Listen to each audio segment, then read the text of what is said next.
પાંચ પંચભૂત મહાતત્વો, પાંચ તન્માત્રાઓથી આપણે આગળ ગઈએ એટલે પાંચ કર્મેન્દ્રિયો, પાંચ જ્ઞાનેન્દ્રિયો, એટલે 20 તત્વો થયા. 20 તત્વો થયા ને, એનાથી આ બધાનું નિયંત્રણ કોણ કરે? આ બધાનું નિયંત્રણ કરવા વાળું છે. આ તો નિયંત્રણ કોણ કરે? મન. પછી જો એનું નિયંત્રણ તમે ના રાખો તો આ બધાને કામ મન સોંપે છે. એટલે પછી એ જો સારું કામ કરવાના બદલે ખોટા વિષયો, શરીરમાં જે વિષયો હોય એ પ્રમાણેનું કામ આ બધા તત્વોને સોંપે. એટલે જે આગળ કહ્યું હતું ને કાલે કે ઇન્દ્રિયો કે ઘોડે, આ ઇન્દ્રિયો જે છે એ શરીરમાં, એ ઇન્દ્રિયો કે ઘોડે, એટલે ઇન્દ્રિયોને ઘોડા કીધા છે. અને એના ઉપર શું કરવું પડે? સંયમ જે હોય એની ચાબુક મારવી પડે, ત્યાગ કરવો પડે. ઘણીવાર ઘણી ઈચ્છાઓ એવી હોય કે ભાઈ હું આમ કરું તેમ કરું, પણ સામે હું આ વસ્તુ કરું તો આનાથી પરિવારને કોઈ તકલીફ તો નથી ને, એનું તમારે ધ્યાન રાખવું પડે.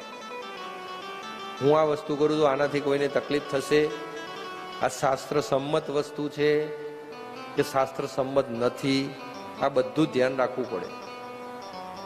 પછી મનસ્વી વર્તન રાખી અને તમે કોઈ પણ કાર્યો કરતા હોય ને તો બીજા તો તમને વાલા ના લાગે, પણ તમારા ઘરના સભ્યો હોય ને એમને તમે વાલા ના લાગો. તમે બતાવો તો કામ કરી દે. કેમ?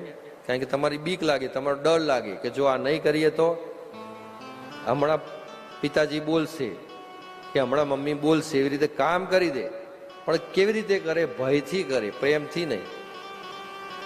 પ્રેમ તમારે જગાડવો હોય તો મન જે છે, મનના આવરણને, એ મનને એકાંતમય રાખી અને એને સિદ્ધ કરવું પડે. અને મન બહુ ચંચળ છે, અલગ અલગ જગ્યાએ જતું રહે. એટલે એ મનને સિદ્ધ કરવા માટે સુખદેવજી મહારાજે શું કીધું કે મનને તમારે સિદ્ધ કરવું હોય, મનને કાબુમાં રાખવું હોય તો એના માટે જીતાસનો, જીતશ્વાસો, જીતસંગ, જીતેન્દ્રિયો, આ 4 વસ્તુ જે છે આપી.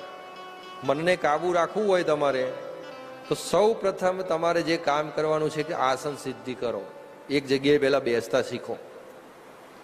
કલાક, 2 કલાક, 3 કલાક, 4 કલાક, 5 કલાક તમે બેસતા શીખો. તમે થોડું એટલું બેસશો ને એટલે તમારામાં સ્થિરતા આવશે. અહીંયા તમે જોવો છો ને, અહીંયા વાદ્ય સંગીત વગાડતા મિત્રો,